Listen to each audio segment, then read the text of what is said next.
Pada suatu hari, Yesus mengemukakan perumpamaan berikut kepada murid-muridnya. Hal kerajaan surga sama seperti seorang yang mau pergian ke luar negeri, yang memanggil hamba-hambanya dan mempercayakan hartanya kepada mereka. Yang seorang diberinya 5 talenta, yang seorang lagi 2, dan seorang yang lain lagi 1. Masing-masing menurut kesanggupannya. Lalu ia berkata, lama sesudah itu, pulanglah tuan hamba-hamba itu, lalu mengadakan perhitungan dengan mereka. Hamba yang menerima 5 talenta itu datang dan membawa laba 5 talenta. Katanya, Tuhan, 5 talenta Tuhan percayakan kepada aku. Lihat, aku telah memperoleh laba 5 talenta. Lalu kata tuannya itu kepadanya, baik sekali perbuatanmu itu. Hai hambaku yang baik dan setia, engkau telah setia memikul tanggung jawab dalam hal yang kecil, maka aku akan memberikan kepadamu tanggung jawab dalam hal yang besar. Masuklah dan turunlah dalam kebahagiaan Tuhanmu. Demikianlah Injil Tuhan.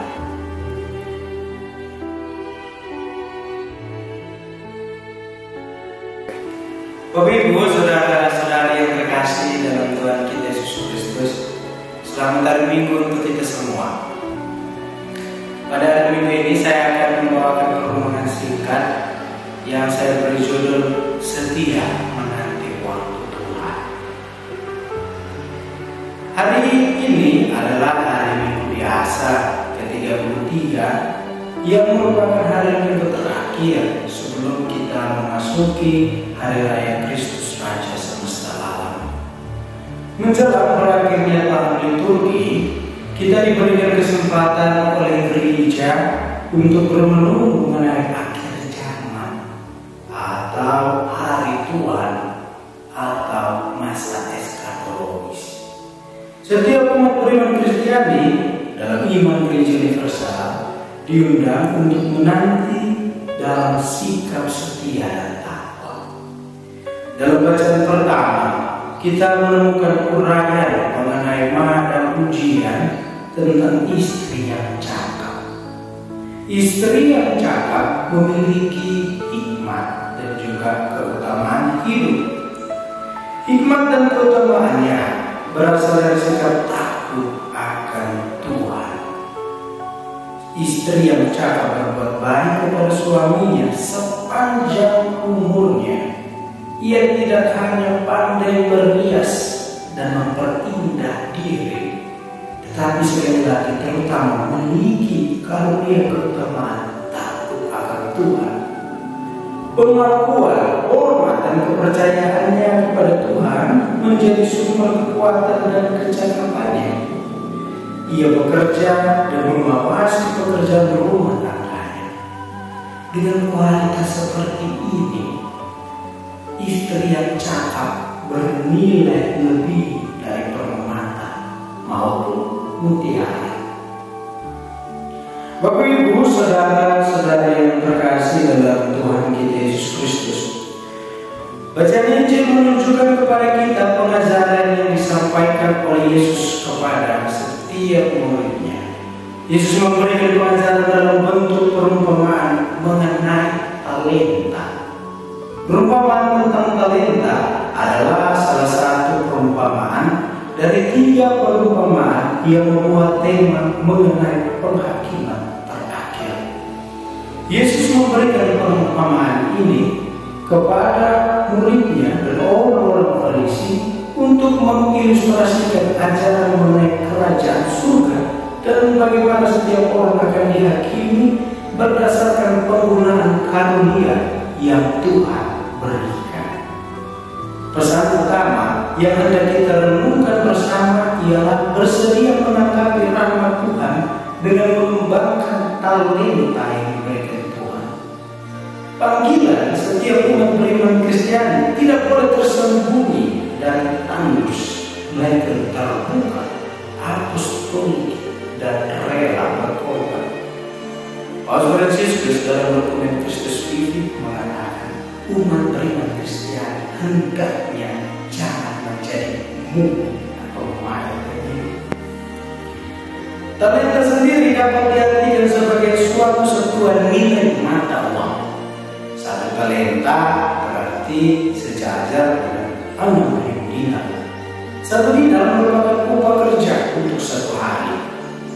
Dari data ini dapat disimpulkan bahwa talenta adalah suatu rahmat besar yang diberikan Tuhan kepada masing-masing hambanya. Untuk mendapat satu talenta saja dibutuhkan waktu kurang lebih 20 tahun lamanya untuk bekerja. Dalam teks Injil Matius tadi dikisahkan bahwa setiap hamba diberikan jumlah talenta sesuai dengan kemampuan dan kapasitas yang dimilikinya. Ada yang diberikan 5, 2, dan 1. Titik utamanya bukan pada perbedaan jumlah talenta, melainkan kepada kesetiaan mengembangkan talenta yang diberikan oleh Tuhan. Tuhan memperlakukan setiap hamba mereka sebagai orang yang bertanggung jawab. Dia mempercayai mereka dan juga menghormati kebebasan mereka.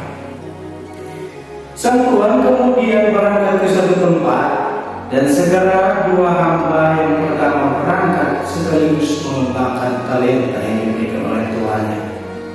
Sebaliknya hamba yang ketiga menggali lubang di tanah dan menguburkan talentanya. Hamba yang ketiga memilih tindakan yang paling hati-hati dan tidak berisiko. Kejutan dalam cerita ini muncul ketika sang Tuhan kembali dan meminta pertanggungjawaban dari masing-masing hambanya. Hamba pertama dan kedua mendapatkan ujian yang sama, yakni bagus sekali hambaku yang baik dan setia. Karena kamu telah setia dalam hal-hal kecil, aku akan memberimu tanggung jawab yang lebih besar. Imbalan yang diterima kedua hamba ini setara karena mereka sama-sama mengembangkan meskipun menghasilkan talenta dalam jumlah yang berbeda. Tolak ukurnya sekali lagi bukan pada berapa banyak talenta yang diberikan kepada masing-masing hamba, tetapi cara memperlakukan talenta yang diberikan oleh Tuhan. Hal ini berbeda dengan yang dilakukan hamba yang menerima satu talenta. Ia dihantui ketakutan dan memilih untuk mengubur lalu mengembalikan talenta kepada Tuhan.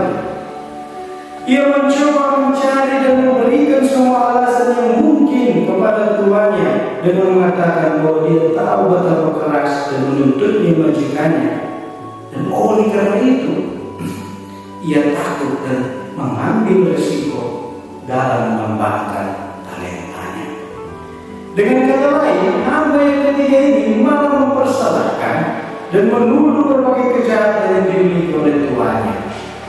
Akibatnya hamba yang ketiga kehilangan segalanya dan ditempatkan dalam kegelapan, di mana di sana terdapat ratap dan kertas gigi.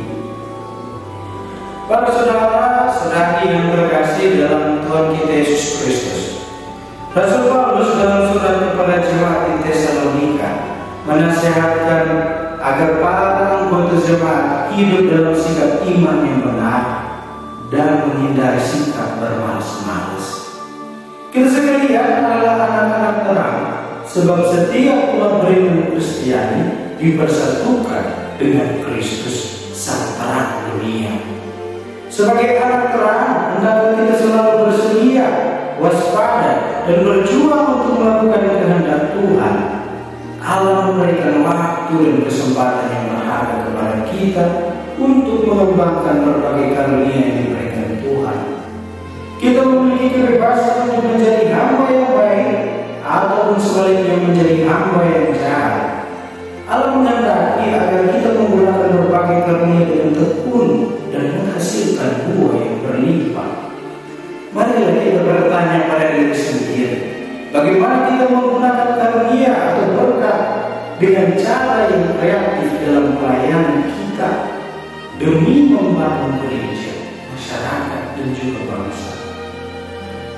Mendiang Paus Benediktus ke-16 mengatakan, talenta itu tidak hanya mengacu pada kemampuan atau kualitas alami kita, tetapi juga merupakan kekayaan yang Yesus berikan kepada kita.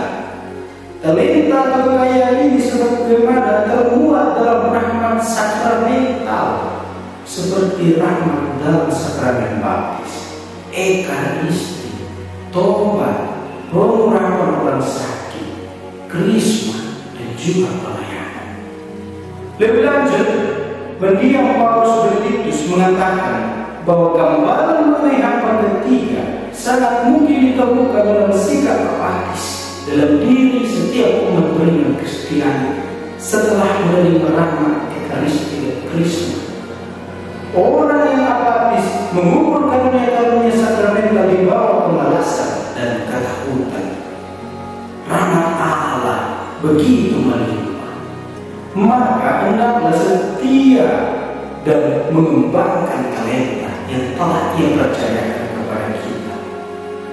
Jika selama ini kita memiliki kecenderungan seperti hamba yang ketiga, maka sekaranglah waktunya untuk menggali, mengembangkan rahmat talenta sehingga kita dapat mendengar Tuhan berkata kepada kita semua, bagus sekali hambaku yang baik dan setia, masuklah dalam kegembiraan Tuhan.